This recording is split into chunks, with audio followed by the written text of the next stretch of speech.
Pourquoi Faure Gnassingbé, qui est héritier d'un régime issu du colonialisme et du néocolonialisme français, pourquoi Faure Gnassingbé fait-il ce pas vers Moscou?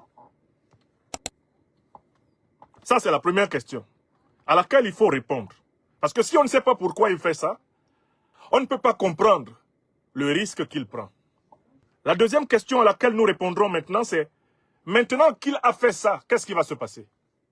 Qu'est-ce qui va se passer? Qu'est-ce qui se profile à l'horizon? Qu'est-ce qui va se passer? Donc, sans plus tarder, répondons à la première question. Pourquoi Faure Gnassingbé fait-il ce pas décisif vers la Russie? Il y a plusieurs raisons. Je commence par les raisons internes.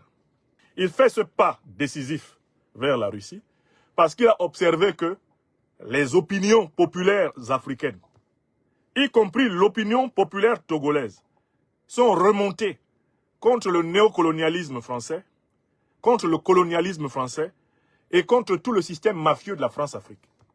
L'opinion est favorable aux alliances géopolitiques et géostratégiques avec la Russie. Ça, c'est un phénomène de l'opinion africaine en général. C'est la première raison. Il le fait pour se rapprocher d'une des lames profondes de l'opinion africaine et de l'opinion togolaise elle-même. Ça, c'est la première raison. Notez bien les raisons. Il fait cela pour s'aligner sur l'opinion. Parce qu'il est au courant que le peuple togolais se sent proche du peuple malien, du peuple burkinabé, du peuple nigérien, en raison de la lutte anticolonialiste que ces peuples, unis à leurs armées et à leurs dirigeants, sont en train de mener. Donc, c'est qu'à partir d'une analyse de l'opinion que Faure Gnassingbé s'est rendu compte qu'il y a une piste là pour se rapprocher de son propre peuple. Deuxième raison, pourquoi est-ce qu'il fait cela? Il le fait parce que l'armée togolaise a été sévèrement attaquée plusieurs fois ces dernières années par ces terroristes dont Faure Gnassingbé sait, grâce à son renseignement, et il sait, grâce à son expérience, que ces terroristes sont des mercenaires de l'OTAN et du néocolonialisme français. L'armée togolaise a été sévèrement saignée par ces terroristes plusieurs fois.